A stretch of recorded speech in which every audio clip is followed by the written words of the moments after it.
नमस्कार मैत्रिणो, येणाऱ्या होळीच्या तुम्हा सगळ्यांना हार्दिक शुभेच्छा। आज आपण होळीनिमित्त पुरणपोळी बनवणार आहोत। होळी होळी पुरणाची पोळी। मग होळी म्हणल्यानंतर पुरणपोळी तर झालीच पाहिजे। मग आज आपण पुरणपोळी बनवणार आहोत। चला तर मग आपण पुरणपोळी बनवूया। इथे मी पुरणपोळी करण्यासाठी 3 वाटी गव्हाचं पीठ घेतले।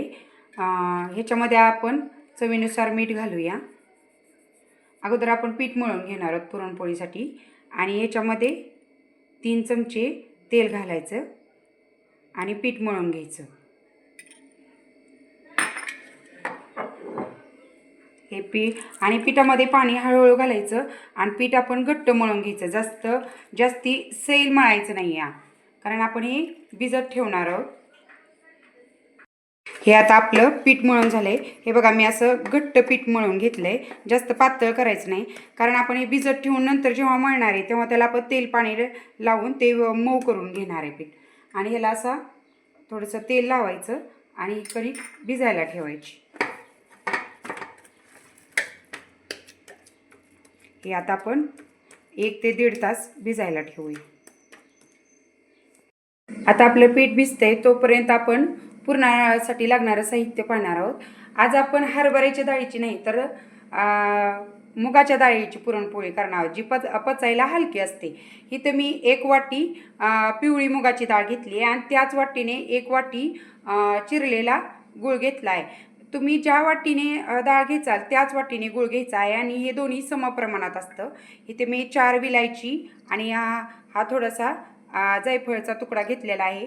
इथे मी सुंठ घेतली आहे। इथे मी 1.5 चमचा बडीशेप, थोडंसं डाळीमध्ये टाकायला मीठ आणि तेल घेतलेलं आहे। आता आपण डाळ स्वच्छ धुवून कुकरला लावणार आहोत। इथे मी मुगाची डाळ स्वच्छ 2 ते 3 पाण्याने धुवून घेतली आहे। आता आपण ही कुकरला शिजायला घालणार आहोत।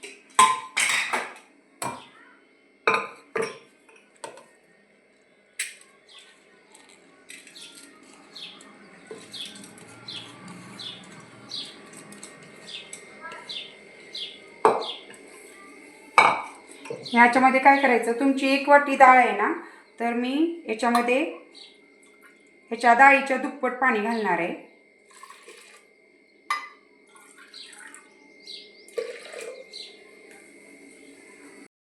इथे मी डाळीच्या दुप्पट म्हणजे 2 वाट्या पाणी घातलेलं आहे। ज्या वाटीने आपण डाळ घेतली होती त्याच वाटीने 2 वाट्या पाणी घातलेलं आहे। कधी कधी डाळ जुनी नवीन असण्यावर पण पाण्याचं प्रमाण कमी जास्त लागू शकतं आणि तुम्हाला जर येळवणी वगैरे जास्त काढायचं असेल तर थोडंसं त्यात पाणी तुम्ही जास्त घातलं तरी चालेल। आता ह्याच्यामध्ये आपण तेल घालणार आहे। मी ह्याच्यामध्ये 2 चमचे तेल घालते आणि तुम्हाला आवडत असेल तर तुम्ही हळद घालू शकता ह्याच्यामध्ये। आता आपण या डाळीच्या मध्यम गॅसवर 2च शिट्ट्या करून घेणार, 2 पेक्षा जास्त शिट्ट्या करायच्या नाहीत ह्याच्या। हे बघा, मी गॅस मध्यम केलेला आहे आणि त्याच्यावर आपण फक्त 2 शिट्ट्या करून घेणार आहोत, कारण मुगाची डाळ पटकन शिजते। डाळ शिजते तोपर्यंत आपण हे सुंठ, बडीशेप, विलायची, जायफळ हे भाजून घेऊया।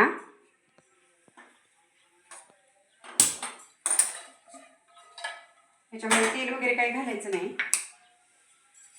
मी बडीशेप घेतले, हे विलायची आणि हे सुंठीचा तुकडा, असं मीडियम गॅसवरती भाजून घ्यायचं। आणि याच्यामुळं पोळी पचायला देखील हलकी होते बरं का, आणि खमंग फार लागते। हे आता आपलं बडीशेप, विलायची वगैरे भाजून झालेलं आहे। हे आता मी थंड झाल्यावर मिक्सरमध्ये बारीक वाटून घेणार। हे जे आपण सुंठ, बडीशेप वगैरे भाजलं होतं ना, त्याची मी मिक्सरमध्ये पावडर करून घेतली आणि ती सुजीच्या चाळणीने चाळून घेतलेली आहे, 0 साईजच्या चाळणीनं। आणि हे बघा, इथं आपली डाळ देखील शिजून झालेली आहे। ही बघा, ही मी अशी डाळ शिजवून घेतली आहे मऊ। आणि ह्या डाळीच्या मी सांगितल्याप्रमाणे जास्त शिट्ट्या करायच्या नाहीत। ही आपली डाळ शिजून झाली आहे। आता आपण ह्या डाळीला चटका देणार आहोत।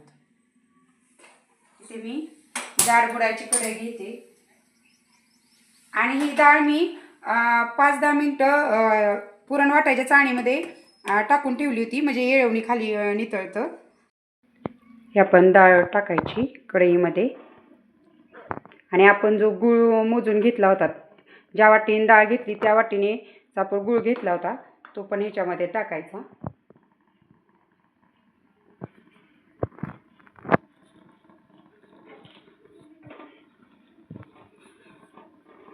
आणि याला आता मी गॅस थोडा वेळ गूळ वितळेपर्यंत फुलच ठेवणार आहे आणि सतत हलवणार आहे आणि ह्या पुरणाला चटका देऊन घेणार आहे. गूळ वितळेपर्यंत मी गॅसची फ्लेम फुल ठेवणार आहे आणि सतत हलवणार आहे. आणि याच्यासाठी तुम्ही जाड बुडाचीच कढई वापरायची, म्हणजे आपली डाळ खाली चिटकत नाही. आणि ह्या डाळीला आपण चटका देऊन घेणार आहोत. हे बघा, हा आता इथे आपला गूळ वितळलेला आहे आणि नंतर आपण गॅसची फ्लेम मीडियम करणार आहोत.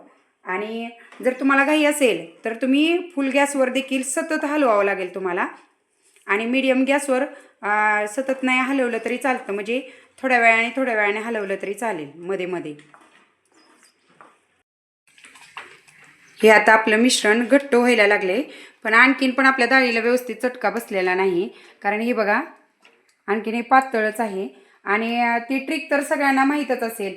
ह्याच्यामध्ये जे काय आपण उलतानं ते काही असेल ते असं उभं राहिलं की डाळीला चटका बसला समजायचं, पण हे आणखीन पडते, म्हणजे आपल्या डाळीला आणखीन व्यवस्थित चटका बसलेला नाही.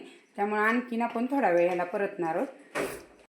हे बघा, इथं आपल्या डाळीला आता पूर्ण चटका बसलेला आहे. ह्याच्यासाठी मला 10 ते 15 मिनटं वेळ लागला.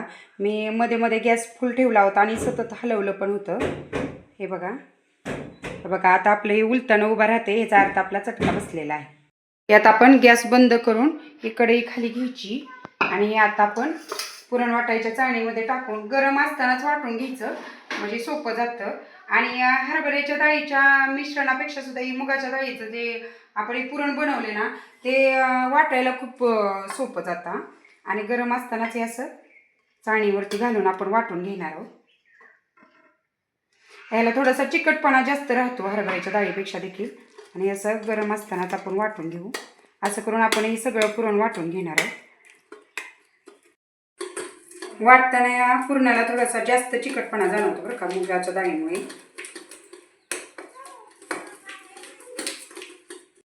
हे बघा, हे आपलं असं पुरण वाटून झालेलं आहे. हे थोडंसं गरम आहे आणि हे आपण थंड करून घ्यायचं आहे. आणि पुरण वाटताना यात एक काळजी घ्यायची आहे, तुम्ही काय करायचं आहे, ते पुरण गरमच वाटून घ्यायचं आहे. नाहीतर काय होतं, थंड झाल्यावरही मुगाच्या डाळीचं पुरण पटकन वाटलं जात नाही.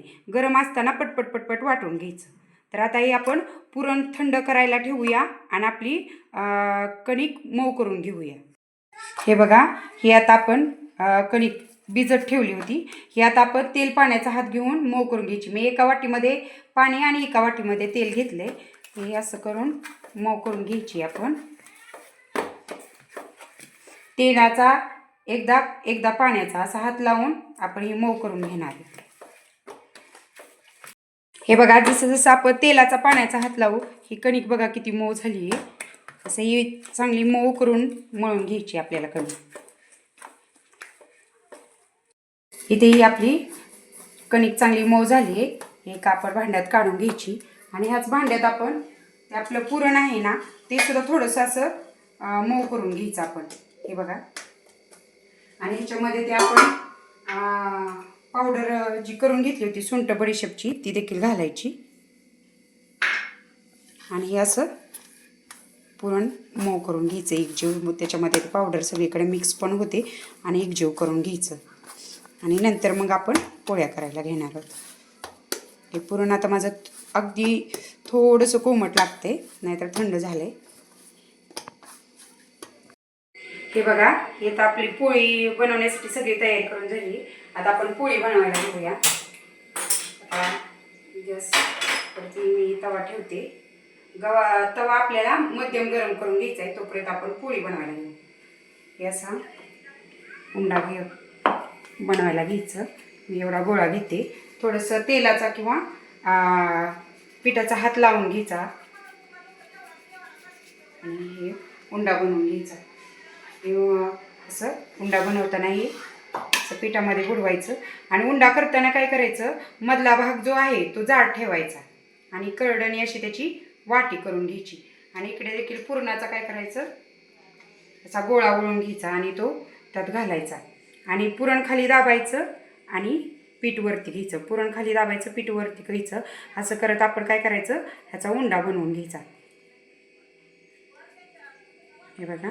आणि एक्स्ट्राची ही जी वर कणिक येते ती काढून घ्यायची आणि असा आपला हा उंडा बनवून घ्यायचा. असा आपला उंडा बनवून झाला आहे आणि त्याच्यावर असा दाब द्यायचा. हा पिठामध्ये मी बुडवून घेते आणि लगेचच उंडा पोळपाटावर ठेवला की लगेच पोळी लाटायची नाही.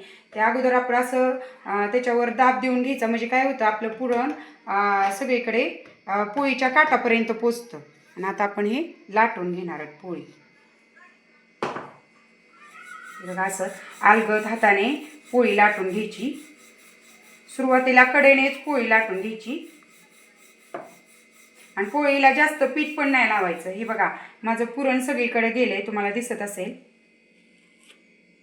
हे बघा सगळीकडे पुरण गेलेलं आहे आणि मध्ये उगं थोडंसं पीठ टाकायचं आणि पुन्हा दुसऱ्या बाजूने लाटून घ्यायचं.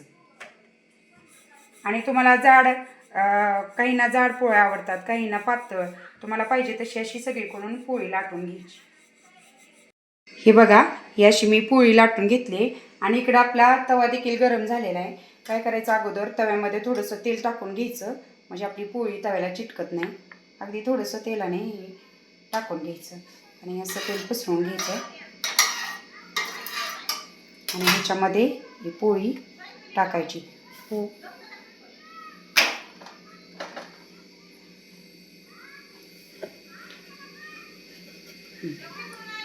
हे बघा पोळी टाकली की लगेच पलटायची नाही. थोडीसं 1-2 सेकंदाने नंतर असं सगळीकडून थोडेसे त्याला फुगे यायला लागतात असे. आणि नंतर तुम्ही काय करायचं, पोळी पलटून घ्यायची. हे बघा आणि गॅस फुलच ठेवायचा आहे आपण. पोळी फुगायला लागली आणि अशी पलटी मारून घ्यायची आणि मग त्या पोळीला आपण तेल लावून घेणार. हे बघा किती छान फुगली आपली पोळी.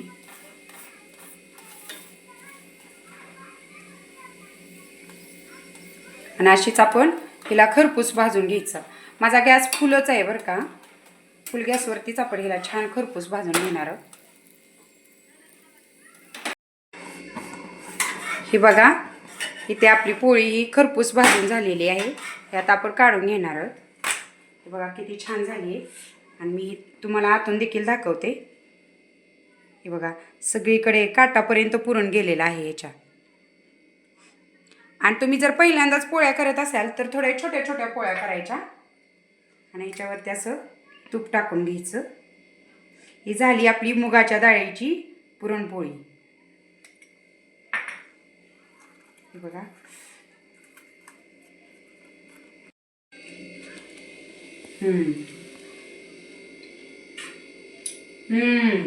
ही देखील हरभऱ्याच्या डाळीच्या पोळीसारखीच ही मुगाच्या डाळीची पोळी देखील छान लागते. तर तुम्हाला ही मुगाच्या डाळीची पोळीची रेसिपी कशी वाटली ते मला नक्की सांगा. काहींना हरभऱ्याच्या डाळीचं पथ्य वगैरे असतं, मग तेव्हा एकदा तुम्ही नक्की मुगाच्या डाळीच्या पोळीची रेसिपी ट्राय करा आणि मला कमेंटमध्ये नक्की सांगा तुमच्या पोळ्या कशा झाल्या ते. आणि ही रेसिपी आवडली तर माझ्या चॅनेलला लाईक, शेअर आणि सबस्क्राईब करायला विसरू नका. आणि ह्या रेसिपीच्या काही टिप्स, त्याचं साहित्य असेल ते मी सगळं डिस्क्रिप्शन बॉक्समध्ये तुम्हाला टाकेल. ते तुम्ही बघा आणि नक्की रेसिपी ट्राय करा. धन्यवाद.